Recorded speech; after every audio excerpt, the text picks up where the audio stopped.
I want you to imagine this for a second. You're sitting on your couch, scrolling, half watching reruns of 90 Day Fiancé, when a name flashes across your screen. Forrest Atwood-McKenzie. Not a headline, not gossip, just a comment. One sentence. You should really look into his past. At first, it sounds like internet noise. The kind we've learned to ignore. But then you keep scrolling.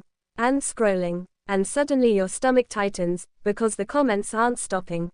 They're multiplying. And every single one is hinting at something dark. Something buried. Something nobody on the show ever told us. And that's when the question hits you. What if the man we thought we knew, isn't the man he's been pretending to be at all? Because tonight, what I'm about to share with you isn't just shocking. It's uncomfortable. It's emotional. And honestly, it made me sit back in my chair and stare at the wall for a long time when I first saw the documents. This isn't one of those stories where a reality star gets caught in a messy breakup or a petty argument online. This is about a criminal record. A real one. Paperwork, mugshots, charges, and a past that feels completely disconnected from the image we were sold on 90 Day Fiancé. And I know what you're thinking right now. Another exaggerated scandal. Another reach for clicks. I thought that too. I really did. That's why I didn't want to rush this. That's why I double-checked. That's why I read through page after page until my eyes burned. Because once you see it, you can't unsee it. So if you're here for quick gossip, this might not be your video. But if you're here because you care about the people behind the screen, because you've ever rooted for someone on this show and felt connected to their story, then stay with me. And if you haven't already, this is one of those moments where subscribing actually matters, because stories like this don't always stay visible for long. Sometimes they get buried, sometimes they get cleaned up, and sometimes they disappear entirely. Now let me take you back to who Forrest Atwood-McKenzie was supposed to be. When Forrest first appeared in the 90 Day Fiancé universe, he wasn't loud. He wasn't flashy. He wasn't trying to steal every scene. He came across calm, grounded, almost gentle. The kind of guy viewers described as safe. The kind of guy people said they'd trust. In a franchise filled with chaos, shouting matches, and explosive secrets, Forrest felt like a breath of fresh air. Someone who had been through things, sure, but came out wiser.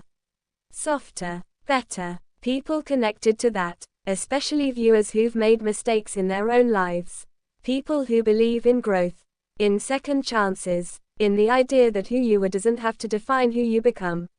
And that's why this hurts. Because the deeper you go into Forrest's past, the harder it becomes to separate growth from concealment. Forrest didn't come from an easy background. That much is true. Those close to him have described a childhood marked by instability, by anger in the home, by long stretches of feeling unwanted and unseen.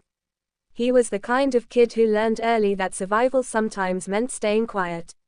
Or sometimes, acting out just to feel something. School wasn't a safe place. Authority wasn't something he trusted. And by the time he reached his late teens, Forrest was already carrying a weight most people never see. That's the version of the story many fans know. The troubled youth. The misunderstood kid who eventually found love and a sense of direction. The man who turned his life around. But here's the part nobody was ready for. Because while Forrest was building that redemption arc, there was another narrative running quietly in the background. One that didn't make it to television.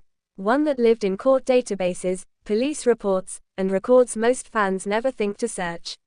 It started small. At least, that's how it looks on paper. A charge that might not raise eyebrows at first glance.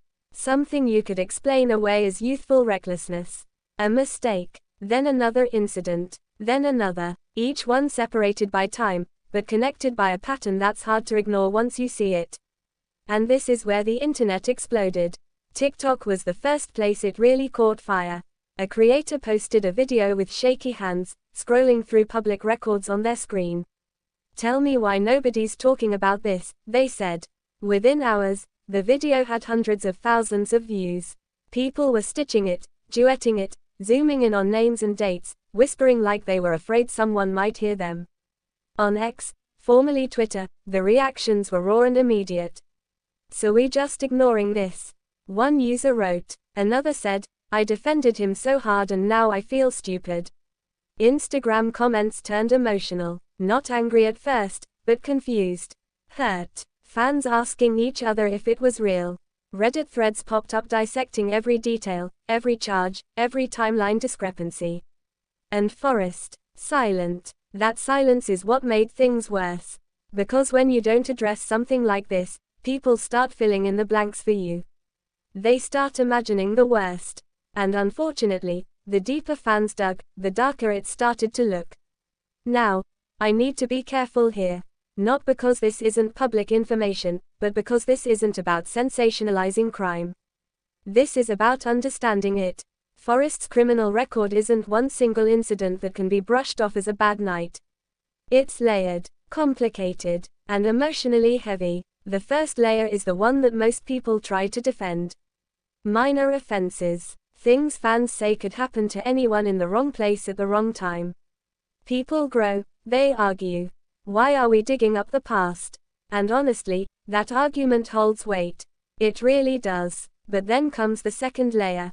Charges that suggest not just poor judgment, but aggression. Moments where things escalated instead of de-escalated. Where someone got hurt. Where police reports describe behavior that doesn't match the calm, soft-spoken man we saw on TV. That's when the tone online shifted. The third layer is where it gets uncomfortable.